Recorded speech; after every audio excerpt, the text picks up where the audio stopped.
Olá, nono ano, tudo tranquilo? Aqui professor Anderson Marques, Geografia, vamos para a videoaula da semana. Bom, na última videoaula nossa, eu comecei a falar para vocês sobre a divisão cultural étnica da Europa e falamos sobre a Europa nórdica, que envolve lá Dinamarca, Finlândia, Islândia, Noruega, Suécia. Falamos sobre a Europa Central, que é a parte mais desenvolvida do continente europeu.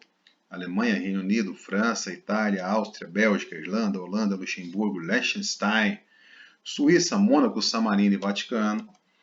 Passamos pela Península Ibérica, que possui Andorra, Espanha e Portugal, sendo que Espanha e Portugal são os grandes destaques, e falamos sobre suas características. Para essa videoaula, a gente vai falar então sobre as regiões que faltaram e entrar um pouquinho na parte propriamente física da Europa. Então vamos lá, vamos de leste europeu. Olha o mapa aqui, olha a legenda, então é a parte mais rosinha.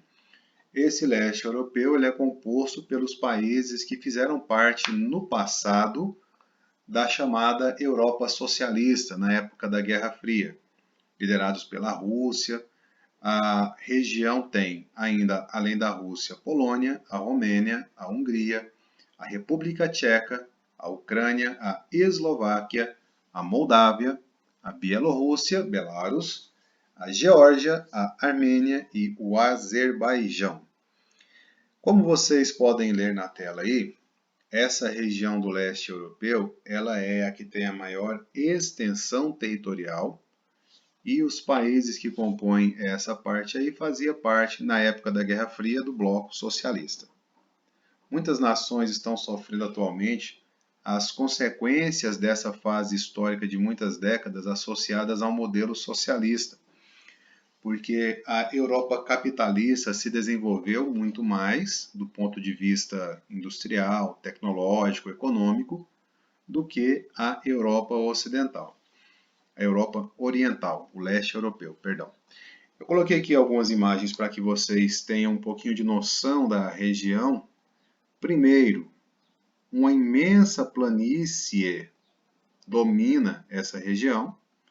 Você vai associar os Montes Urais aqui no mapa a essa parte mais leste da divisa aí com a Ásia, certo? Então eu tenho basicamente alguns planaltos. Tem essas montanhas aí, os Montes Urais, que estão na imagem aqui, inclusive. E a gente tem uma grande área de planície, chamada de planície sarmática.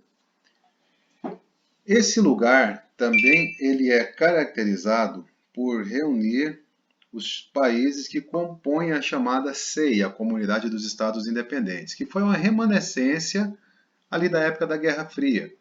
Você vai descontar Estônia, Letônia, Lituânia e a Geórgia, que saiu recentemente. Os demais países que pertenciam à União Soviética propriamente dita, hoje compõem a Comunidade dos Estados Independentes. E o leste europeu, que antes era membro do bloco socialista, hoje tem vida própria dentro do capitalismo. Aliás, todos esses países hoje são capitalistas. Tá? Só que essa transição ela foi dolorosa, ela foi demorada e por conta disso o desenvolvimento chegou um pouquinho depois nessa região aí. No que se refere ao relevo, podemos citar os Montes Urais, que eu mostrei aqui na setinha, olha a setinha, que dividem a Europa da Ásia. E essas extensas planícies são lugares que têm grandes rios e que são importantes áreas agrícolas para a economia desses países. Show? Vamos falar então dos Balcãs. Galera, a região balcânica ela está no sul da Europa e ela é basicamente uma região montanhosa, como vocês podem ver no relevo aí. Olha para o mapinha, azul é essa região aqui, sul da Europa, entre o Mar Negro e o Mar Mediterrâneo. Então o Mar Mediterrâneo banha essa região quase que toda, certo? Conhecida nos últimos anos como palco da Guerra da Iugoslávia, essa guerra também chamada de Guerra dos Balcãs.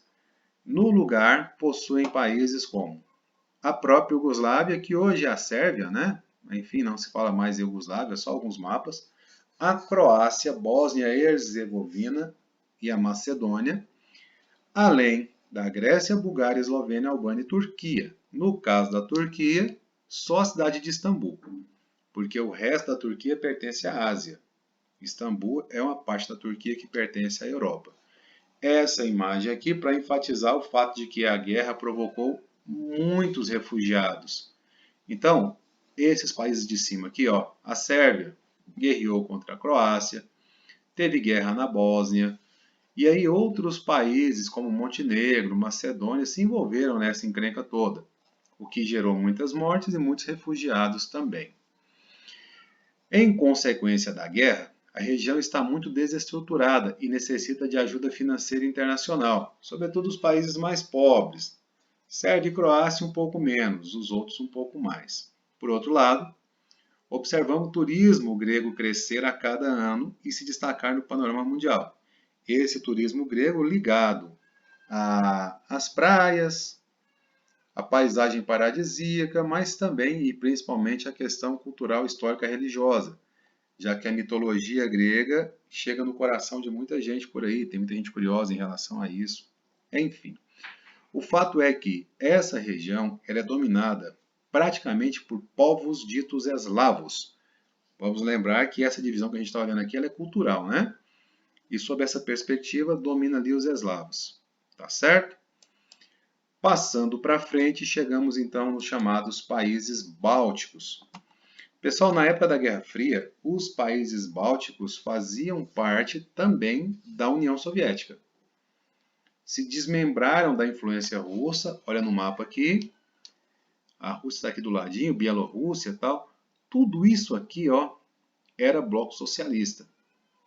O fato é que com o fim da União Soviética, em 1991, Letônia, Estônia e Lituânia, tá em inglês aqui, né? Aqui é Letônia, aqui é Estônia, aqui é Lituânia.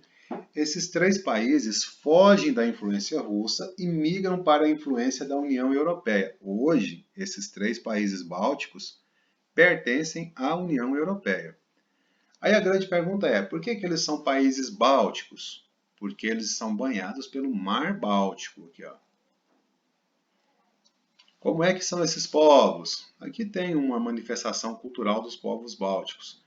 Apesar de serem letões, estonianos e lituanos, a raiz étnica desse povo está ligada. Então eles são considerados uma região só. Essa região possui este nome porque as três nações são banhadas pelo Mar Báltico. Esses países conseguiram sua independência com o fim da União Soviética. Tudo isso eu já falei, certo? Agora, o que eu não falei aqui são basicamente três grandes fazendas. São países muito atrasados para o sistema capitalista. Isso fez com que a agricultura lá se desenvolvesse um pouco mais e a indústria muito menos. Isso gera uma busca pela modernização das empresas de celulose e papel, que são as indústrias mais importantes lá, além das pesqueiras. Outro fato que eu tenho que associar à questão das repúblicas bálticas é a grande migração desses povos para a Europa Ocidental. Na União Europeia, vocês já aprenderam, existe a livre circulação de pessoas. Como os salários aqui são muito baixos, desculpa, e o desenvolvimento aqui ele ainda é um pouco atrasado, essas pessoas aproveitam a livre circulação de pessoas e migram para países mais desenvolvidos. Essa é uma constante nessa região também. As três nações se uniram de tal forma que é muito difícil relacionar uma delas sem pensar na outra. E aí isso é explicado porque estão próximos geograficamente, porque a cultura basicamente é a mesma, e a religião que elas possuem, basicamente, é o cristianismo. Então, se você associa todos esses fatores aí, você vai entender que as repúblicas bálticas realmente são uma região coesa, tá certo? A região é caracterizada por extensas planícies, mas também tem montanhas em seu interior. Aqui eu coloquei um pouquinho da capital, Ljubljana, que é para a gente ter uma noção assim da paisagem, do aspecto paisagístico da construção civil da região. É mais voltado para a lógica da Rússia, né? Parece muito com a Rússia. Certo? Galera, Europa, quadro natural. Bom, o continente europeu tem um grande litoral. Aí eu posso olhar aqui assim, contornando com a setinha, ó. Tudo isso é litoral da Europa. Mas como tem muitas entreanças aqui, enfim, esse litoral ele é tudo acidentado, eu posso falar que esses golfos, essas baías, essas penínsulas aumentam ainda mais o litoral. E aí, nesse sentido, vamos identificar algumas situações aqui. Por exemplo, fala aqui, tem baías, estreitos, canais, penínsulas, menores, ilhas. Lembra o que é baía, o que é península, o que é estreito? Isso foi da aula passada. Vamos ver aqui, ó. Península é quando uma ponta de continente avança sobre o mar sem perder contato com o continente. Então tem mar em 3 lados, mas em um dos lados tem vínculo com o continente. Isso é uma península. Quando eu penso no contrário, é um golfo, quando eu tenho água que invade o continente sem perder contato com o mar, porém cercada por 3 lados de continente. Isso é um golfo. Quando eu tenho um golfo de menor proporção, por assim dizer, golfinho, tipo aqui, ó, isso é baía. Quando essa entrada de água no continente, essa aparente entrada, ela forma um arco bem mais largo, isso é enseada, certo? Quando eu tenho uma pequena passagem do mar entre duas pontas de continente, tipo aqui, o nome disso é estreito, tá certo? Aí ilhas menores são ilhas menores mesmo. Enfim, esses limites naturais, eles são estabelecidos baseados em algumas referências. E aí eu quero pontuar com vocês todos os limites naturais da Europa. Presta atenção nisso. A leste, de cá, tem os Montes Urais, aqui, que também separam a Rússia europeia da Rússia asiática. E mais embaixo aqui tem o Mar Cáspio. Então, Montes Urais e Mar Cáspio separam a Ásia da Europa. A sudeste, nessa região aqui, nós temos as montanhas do Cáucaso, aqui, o Mar Negro, aqui,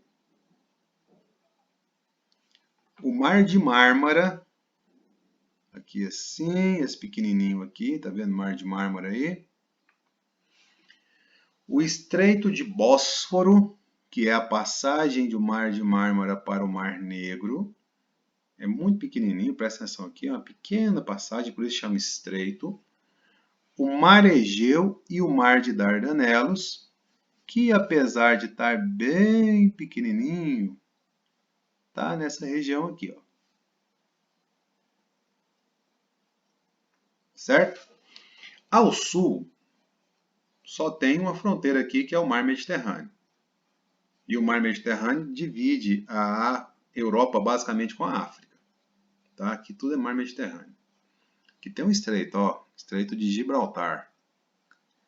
Pessoal, a oeste, do outro lado, basicamente só uma fronteira também, que é o Oceano Atlântico, que divide a Europa com a América, que está do lado de cá. Certo? E ao norte tem o Oceano Glacial Ártico, que aí faz fronteira com o Polo Norte mesmo. Enfim, tem uma parte da Europa que já é Polo Norte. Todo esse pontilhado aqui, ó, determina o que é Polo Norte aí para dentro. Certo? Então essa é a natureza da Europa, baseada em limites naturais. Esses limites naturais eles são problemáticos quando eu penso na divisa com a Ásia, na medida em que tem espaços aqui, ó, que não tem nada natural assim marcante para dizer assim, ah, tem um monte, tem um rio, alguma coisa nesse sentido. O rio Ural até passa aqui e tal, mas a fronteira é mais para dentro, né?